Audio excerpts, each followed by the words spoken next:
Okay, so let's kind of talk about, I don't know, the big picture here. So, that's what I tried to explain to you yesterday, was that you can have this beautiful mathematical model, delta H minus T delta S, but what does it actually look like? So that's why I picked the reactions that I did. So, on that first reaction, okay, that we did, that's what we did was the hydrochloric acid and the sodium bicarbonate. So, there's a couple of things that are important in terms of that reaction. So, you've got HCl and your sodium hydrogen carbonate, and you get sodium chloride, which is aqueous, and water, and that's a liquid, and carbon dioxide as a gas. Okay? So, some of the things you can look at in just in terms of a broad idea is that you all saw copious amounts of carbon dioxide produced. So you had a liquid, which has a certain amount of entropy because it's a liquid. You had baking soda, which is a boring white powder, and you mix that together, and basically you made salt water and a tremendous amount of carbon dioxide. So one of the other reasons I picked this is that typically people associate, oh, you get bubbles, and people associate that with things warming up. Oh, great, we're generating gas. That's hot, okay? Well, this reaction is actually very, very, very endothermic. So y'all felt that beaker yesterday after it got done, and it felt cold. So the photons, Charles is in here, Charles, okay, the photons basically went from the surroundings into the system, okay? And that's your net heat flow. Now, in contrast to that, when you all did the chunk of, when you all did the chunk of, or the piece of magnesium and hydrochloric acid, that reaction swung the other way. That was a tremendous amount of energy that was released. So that reaction gave off photons, and it warmed up the sodium carbonate and the hydrochloric acid that took in photons. So that's going to tell you that sign of delta H. So let me give you some hints if you did this right. So on page 2, when you calculate that delta H, and you're going to use the sum of products minus the sum of reactants, that answer should be around a positive 30. Okay? It's an ish, but it should be around a positive 30 kilojoules per mole. So on that one, because you're finding your delta H, that should make sense that that worked out to be a positive value. Oh, great. It got really, really cold. That's an endothermic reaction. I should end up with a positive delta H. On your entropies, if you're in joules, okay, if you're in joules, that should be in the mid 200s, okay? And that should also be a positive value, okay? So here's what you've got. If you look at delta G equaling delta H minus T delta S, okay? So in this reaction, you have a positive delta H and you have a positive delta S. There are certain things you have to know without hesitation coming up with this test on Friday. You need to know without hesitation the 4 possibilities and what happens with the sign of delta H and delta S, okay? You have to know them without hesitation, boom. So as soon as you see positive delta H and a positive delta S, what does that tell you? It has to be above a temperature. It has to be above a certain temperature. The other thing, you can look at this and go, okay, great. Which is driving it towards spontaneity? The delta H or the delta S? Delta S. Because Mother Nature likes a hot mess, okay? So Mother Nature doesn't dig this because she is gonna make a mess, but she's gonna get cold. It's like, oh, I gotta put on a sweater, okay? So that is cool, but Mother Nature doesn't like it. Now, the other combination is that you have a negative delta H and a negative delta S. In that situation, that's dependent upon low temperatures. Positive delta H and negative delta S, never gonna happen. Negative delta H, positive delta S, always gonna happen. So if you're into flashcards, okay, make 4 flashcards with those 4 combinations. Always gonna happen, never gonna happen, dependent upon high temperatures, dependent upon low temperatures, okay? And understand the terminology, what's driving it towards spontaneity, what's driving it away from spontaneity.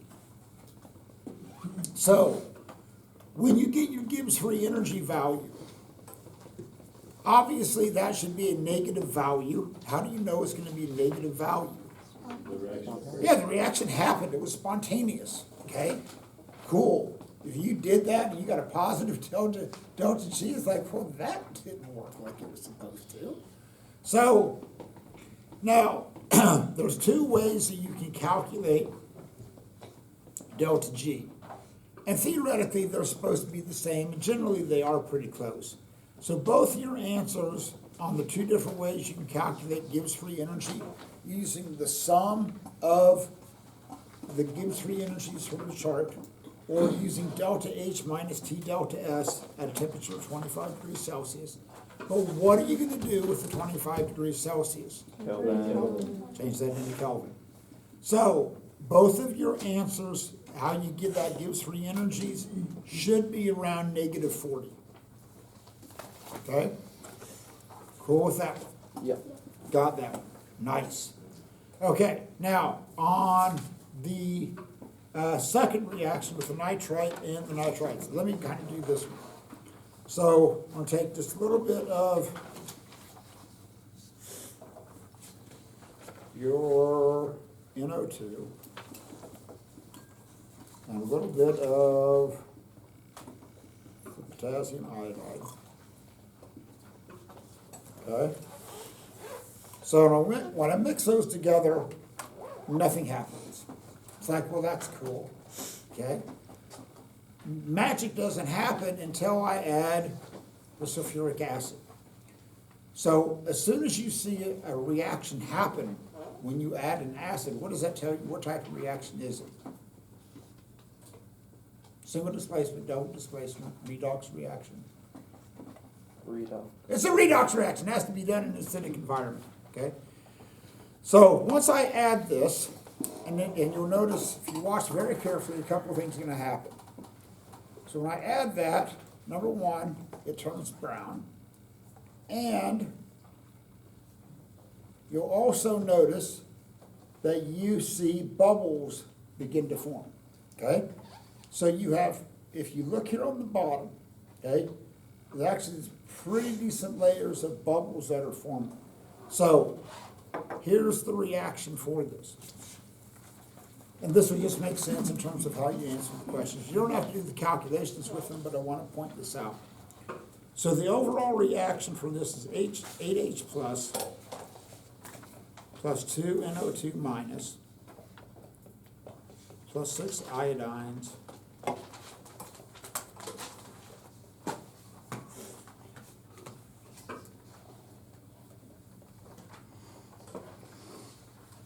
okay.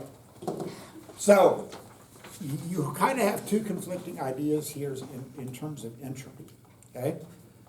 So this is 6 iodide ions, okay? They're floating around, okay? This is potassium iodide, very soluble. You have potassium ions, you have iodide ions. Okay, they're cool, they're floating around. Don't care about the potassium, I don't care about the sodium in this one. All I care about is the NO2. So here's the 2 conflicting ideas in terms of the entropy. So you're going from 6 iodines that are ions into liquid iodine, and that's why it has this brown color to it. So, and here's the cool thing about this is that iodide ions don't interact with light, and you know that because of the fact that the solution is clear. But if you take those 2 iodide ions, okay, the exact same structure, and you put them together, and you make elemental iodine, then it does begin to interact with light. Okay, so these photons, as an iodine, as a solution, they just pass through. They basically wave at the photons and go, yo, sup, just keep going, mind your own business. Nothing to see here. But if you look at how you see colors, basically, here's the change in the structure. So,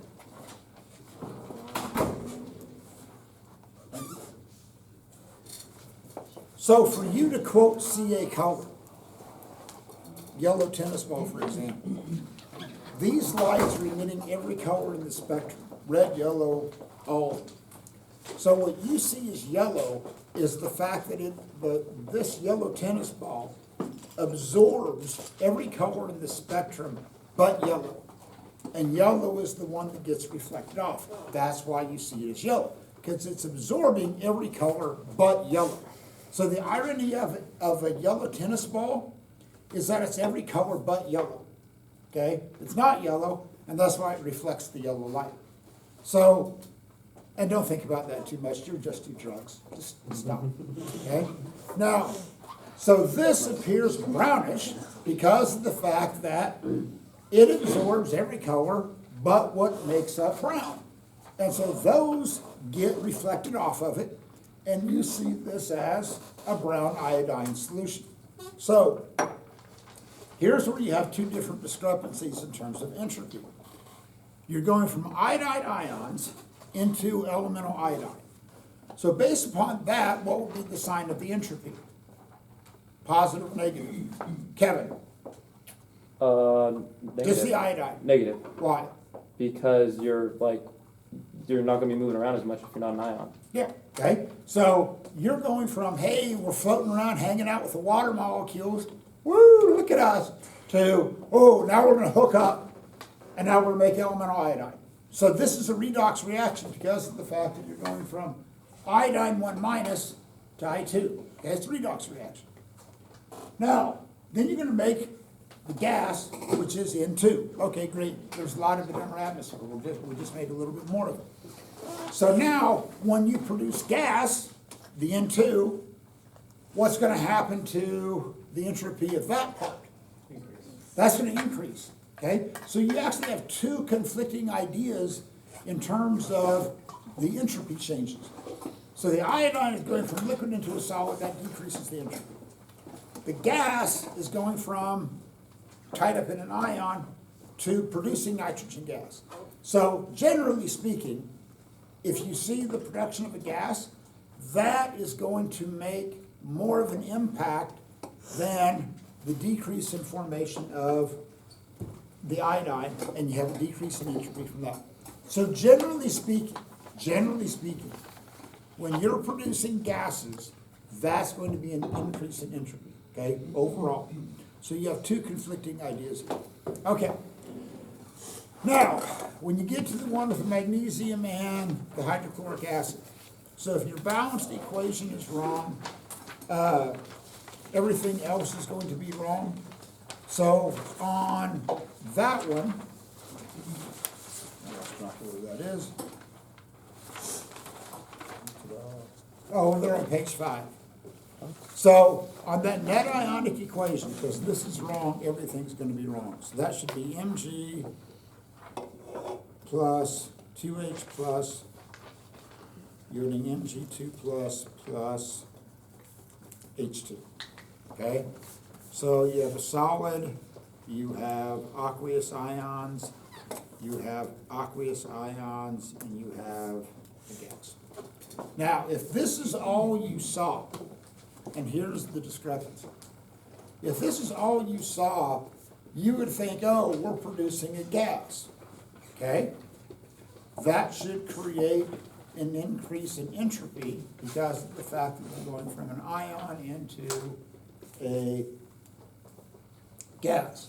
And that should make sense. It's like, hey, we saw bubbles of hydrogen being produced.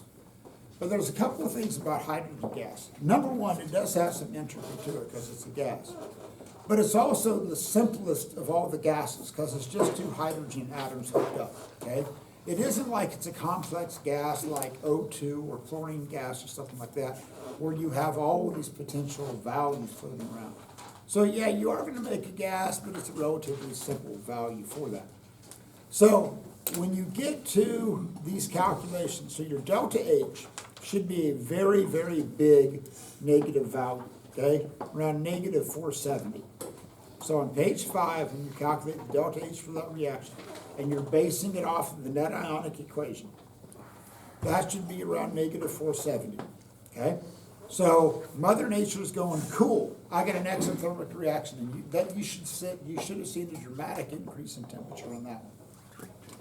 Now, on your delta S, so let's talk about what the numbers are. So it's products minus reactants. So your magnesium ion, save you a little bit of hassle, right, is negative 0.135. Your hydrogen is 0.131. And your magnesium is 0.033, okay?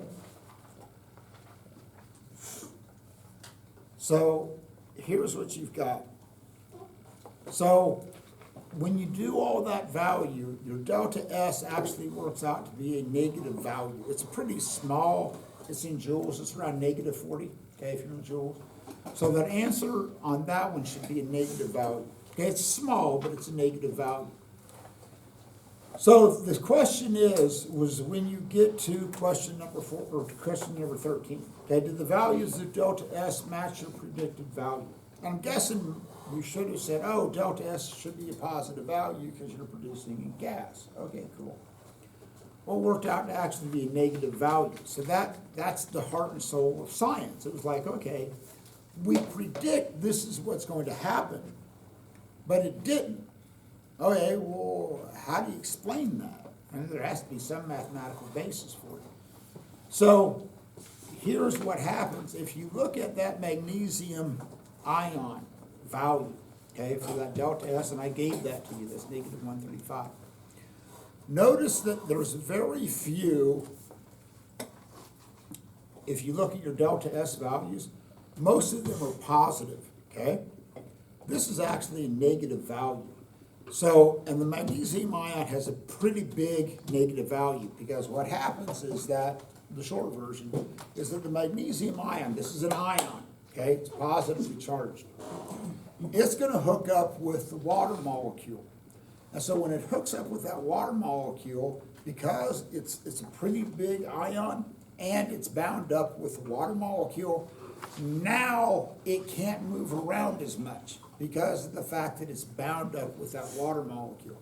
So basically what drives it into a negative value is the big value for the negative delta S on the magnesium ion is enough to overcome the increase in entropy from the hydrogen gas.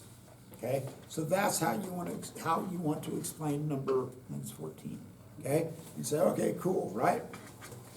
This is what should happen, and you do have the hydrogen increasing that entropy. But the magnesium ion is a big, big negative value. It's like, man, you're trying to be positive, but you got that friend that's always negative and just weighs you down, okay? So it's like, oh, I'm trying to be bubbly and excited, but I can't because I got a friend that's always negative. And in this case, that friend is named Magnesium, okay? Call her Maggie, I don't know. And it's just like, oh man, I'm being weighed down. I can't have my entropy like I want. Now, 15 is an interesting answer. So in 15, you want to determine the temperature at which the system will reach a point of equilibrium. That's going to be a really, really, really, really, really big number, okay? Like 12,000 and some change, okay? Which is basically, it's one of those deals, yeah, you can get an answer, but you physically can't replicate it because that's like surface of the sun high, okay? And the other thing that would happen is that this would just be a train wreck if you tried it. The water's gonna boil, okay, because you're obviously above like 273 degrees, 373 Kelvin.